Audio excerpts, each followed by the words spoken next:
আমার এক পরিচিত হঠাৎ করেই বলছিলেন যে দেখেন, বিশ্বকাপে আর্জেন্টিনা সৌদি আরবের সঙ্গে যেভাবে হারছিল কানাডার সঙ্গে ওইভাবে হারতে পারে, পচা শামুকে পা কাটে।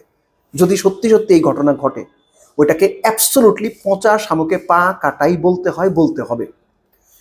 ডেভিড ভার্সেস গলিয়াথের লড়াই, একটা ভালো স্পোর্টিং ট্র্যাকে টি-20 ম্যাচে বাংলাদেশের এগেনস্টে ভারত, ইংল্যান্ড, অস্ট্রেলিয়া যতটা শক্তিশালী, কানাডার কাছে আর্জেন্টিনা তার চাইতেও কয়েক গুণ বেশি শক্তিশালী।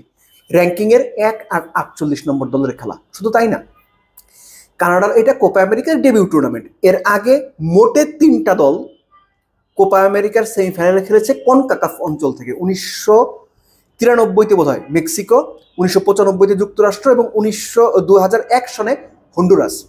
অর্থাৎ গত 23 বছরের মধ্যে কানাডার চতুর্থ দল, যারা 23 বছরের মধ্যে চতুর্থ দল, খেয়াল করেন, যারা কনকাকাফ অঞ্চল থেকে সেমিফাইনাল খেলতে এসেছে। ব্যাপারটা কানাডার জন্য অনেক প্রেস্টিজিয়াস, কিন্তু একই সঙ্গে প্রমাণ করে যে শক্তির পার্থক্যটা কতটুকু। শুধু তাই নয়, আমরা যদি দুই দলের গ্রুপ পর্বের ম্যাচটার দিকে তাকাই, সেখানেও পার্থক্য পরিষ্কার, একদম পরিষ্কার। আর্জেন্টিনা 600-র উপরে পাস দিয়েছে, অলমোস্ট কানাডার ডাবল। 90% পাসিং অ্যাকুরেসি, 65-এর মতো বল পজিশন, 19টা গোলে শট, 9টা অন টার্গেট, এক্সপেক্টেড গোল ছিল 3.18। দুটো গোলে আর্জেন্টিনা জিতেছে। একটা করেছেন ইউলিয়ান আলভারেস, একটা করেছেন লাউতারো মার্টিনেজ। লাউতারো মার্টিনেজ আবার ভালো ফর্মে আছেন, এই টুর্নামেন্টে 4 ম্যাচে 4 গোল করেছেন। অ্যাট দ্য সেম টাইম চলতি বছর আর্জেন্টাইন জার্সিতে লাউতারো মার্টিনেজ 8 ম্যাচে 7 গোল করেছেন। ওই 2 গোল আবার অ্যাসিস্ট করেছিলেন লিওনেল মেসি, তার কথায় পরে আসছি। শুধু তাই না, আর্জেন্টিনা এই যে কনকাকাফ অঞ্চলের দলগুলো আছে, Mexico, Panama, Honduras, Guatemala, Costa Rica, তারপর হচ্ছে আপনার কানাডা, এদের সঙ্গে কনকাকাফ অঞ্চলের যে দলগুলো আছে এদের সঙ্গে সবশেষ 10 অফিসিয়াল ম্যাচে আর্জেন্টিনা একটা ম্যাচও হারেনি, এমনকি সবশেষ 6 ম্যাচের মধ্যে কোনো গোলও খায়নি।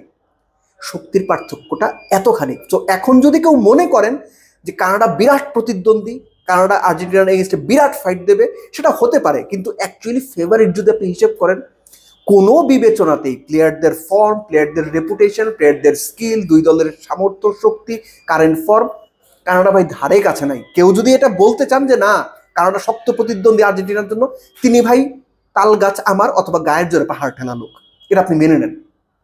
এটা সবার আগে মানতে হবে, কানাডা আর্জেন্টিনার তুলনায় যোজন যোজন পিছিয়ে। যদি কোনোভাবে কানাডা আর্জেন্টিনাকে হারিয়ে দিতে পারে, সেটা হবে গত কয়েক বছরের মধ্যে বিগেস্ট আপসেটগুলোর একটা। এর বাইরে কোনো কিছু না। আপসেট হতেই পারে, কানাডা ম্যাচ জিততেই পারে, কিন্তু সম্ভাবনা খুব কম রে ভাই। এই সত্যটা মেনে নেওয়াটা খুব জরুরি। এবং এই সত্য যারা মানতে চান না, তারা হয়তো ওই এক চোখে দেখেন, আরেক চোখে দেখেন না, এরকম একটা ব্যাপার।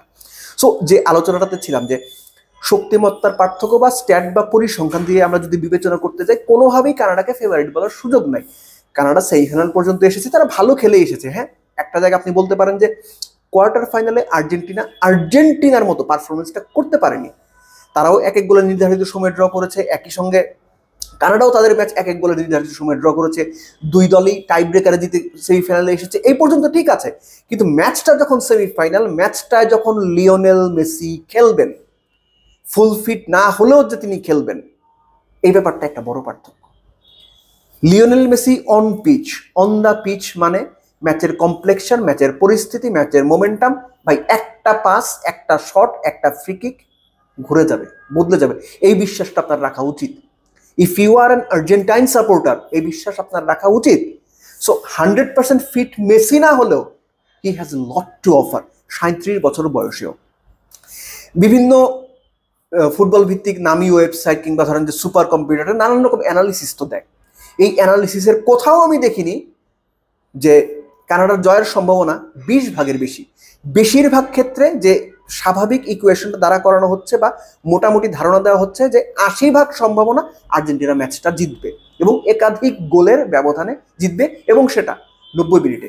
কাম ডাউন টু লিওনেল মেসির কতদিন খেলবেন সেটা আমরা জানি না, কিন্তু বিশ্বকাপ, তার আগে কোপা এবং কোপার ডিফেন্ডিং চ্যাম্পিয়ন হিসেবে সেই ফাইনালে খেলা লিওনেল মেসি খেলা ছাড়ার আগে তার মার্কটা আবারও রেখে যেতে চাইবেন। এটা খুবই স্বাভাবিক, এটাই প্রত্যাশিত, কারণ টপ প্লেয়াররা বিগেস্ট ইভেন্টগুলোতে, বড় ম্যাচে নিজের মার্ক রেখে যেতে চান।